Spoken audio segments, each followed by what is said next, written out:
तेरो लागि यो भिडियो बनाउँदैछु। तैँले त मलाई पहिल्यै अब भनेको छस् त मेरो लागि मरिसकिस् भनेर तैँले पहिल्यै भनेको हो है। त्यही भएर म बाध्यताले परिस्थितिले गर्दा म एकरो भएको थिएँ, पागल जस्तै भएको थिएँ होइन। तर पनि तेरो याद मेरो मनमा आउँथ्यो, नहुने होइन, नआउने होइन, आइरहेको थियो, भइरहेको थियो।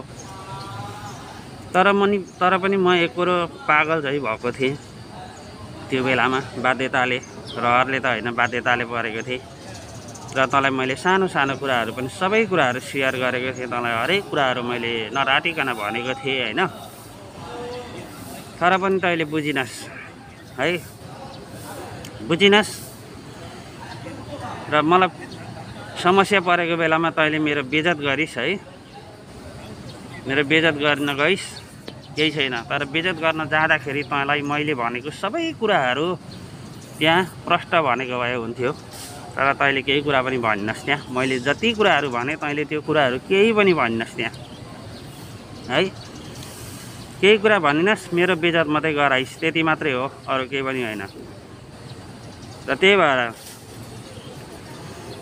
तँलाई मैले जहिले पनि राम्रै मुखले भने त नाहिर पनि पठाइदिए, नाहिर पठाइदिए, म घर आउँछु भन्दा पनि तैँले तेरो नाहिर त मैले धितो राखेर खाएँ भनिस्। तेरो बाउले दिएको अंश जस्तो मानिस् होइन, तेरो बाउले दिएको दाइजो जस्तो मानिस् होइन।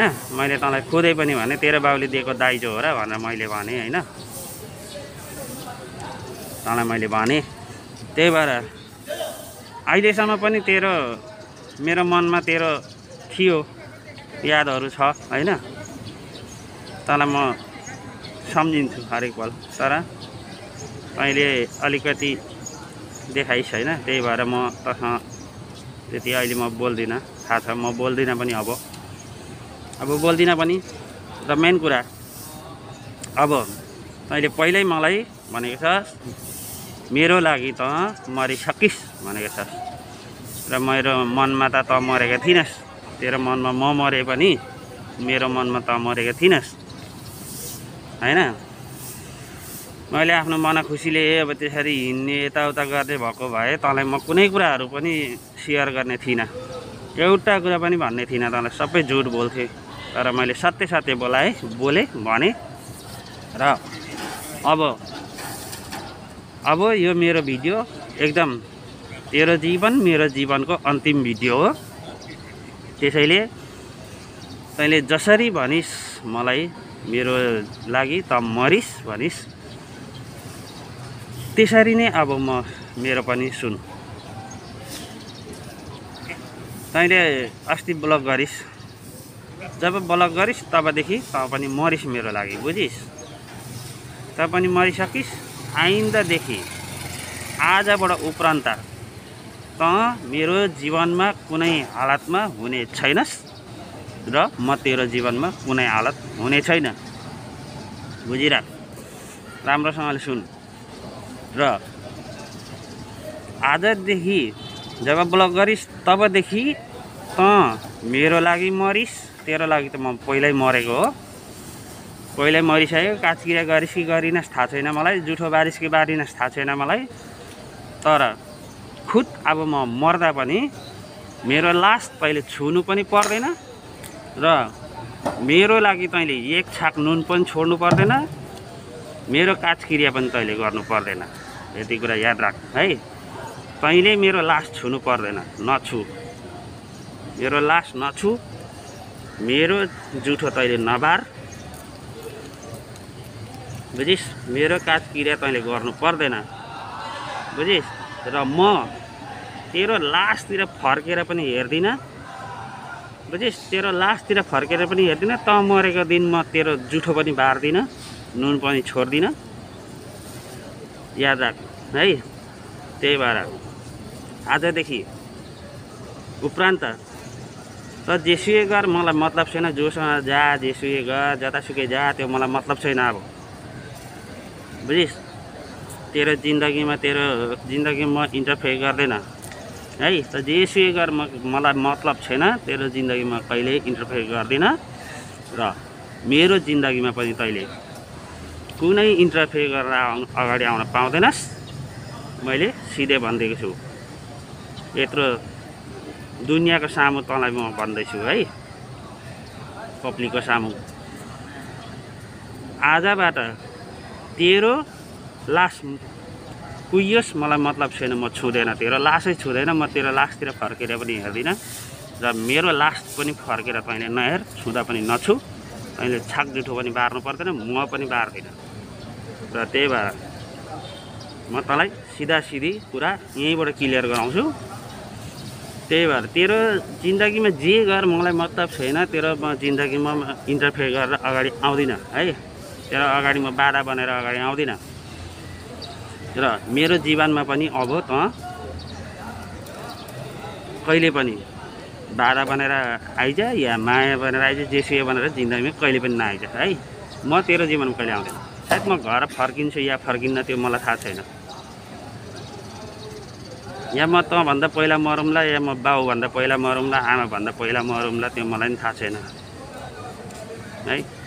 तर मलाई बाँच्ने रहर त छैन, मलाई बाँच्ने रहर त छैन होइन। तर पनि कुन दिन मर्छु त्यो मलाई पनि थाहा छैन।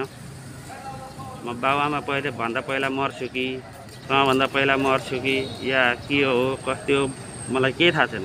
तर बस यो कुरा थाहा छ कि आजदेखि तेरो मेरो केही रहँदैन। म यदि घर फर्किहालेँ भने पनि, म घर फर्किहालेँ भने पनि तेरो मेरो सम्बन्ध केही रहँदैन, बुझिस्, रहँदैन। यदि म नेपाल त म फर्किन्छु, नेपाल फर्के पनि घर या आउँछु या आउँदिनँ, आइहालेँ भने पनि तेरो मेरो केही रहँदैन, आइन है। त्यसैले म अहिले क्लियर गरिदिएको छु, आजदेखि तेरो लागि म मरिसकेको पहिल्यै हो, तेरो लागि आजदेखि मेरो लागि मरिस। आजदेखि तेरो मेरो रिश्ता सम्बन्ध केही पनि छैन, केही छैन खलास। मर्दा पनि तेरो म नुन बार्दैन, तेरो लास पनि छुँदैन, तँलाई तेरो लासतिर फर्केर नि हेर्दिनँ म। र म मर्दा पनि तैँले मेरो लासतिर फर्केर नहेर, नुन पनि बार्नु पर्दैन है, मेरो काजक्रिया पनि तैँले गर्नु पर्दैन। अब तैँले त पहिल्यै मारिसकेको छस्, काजक्रिया गरिस् होला सायद है, कि गरेको छैनस् त्यो मलाई थाहा छैन, गर या नगर। त्यही भएर अब आजबाट तेरो मेरो केही रहँदैन। तेरो केही भन्नु छ भने भन्, रिप्लाई गर। अरूबाट हेर्लास् भिडियो, तैँले त मेरो डाइरेक्टबाट हेर्न सक्दैनस् किनकि ब्लकमा छ। त्यही भएर अरू मार्फतै हेरिस् भने पनि हेर, केही छैन। मजाले सुन, मजाले बुझ, तेरो कानमा तेरो गिरीमा भर। जतिसुकै मैले सबै कुरा बताएँ, तैँले त्यहाँ गएर तैँले एउटा पनि बताइनस् के त्यहीँबाट तेरो इरादा मलाई थाहा भयो होला, तैँले मलाई बदनाम गर्न खोजेको होस् भन्ने, बुझिस्। त्यही बदनाम गर्नको लागि तैँले यो गरेको, सबै कुरा गरेको रहेछस् भन्ने कुरा मलाई सबै थाहा भयो। त्यसपछि र पनि तँलाई म सधैँ याद गरिराख्थेँ, नकारात्मक तरिकाले होइन सकारात्मकले गर्थेँ है। जुन दिन तैँले ब्लग हानिस् त्यहाँबाट म नकारात्मक छु। अब मलाई मेरो ज्यानको मतलब छैन, मलाई मारे पनि काटे पनि म मरे पनि मलाई कुनै मतलब छैन। हेर, मैले सिधै भनिदिन्छु, तेरो आफ्नो बाटो आफ्नो गर, म आफ्नो गर्छु। बिचमा इन्टरफेयर गर्न नआइज र म पनि आउँदिनँ। त्यसैले ओके बाई, आजलाई यति नै। यो लास्ट भिडियो बनाउँदैछु, यदि केही भन्नु छ भने भन्, त्यसमा बनाउँला, नत्र भने यो लास्ट भिडियो, जिन्दगीको लास्ट।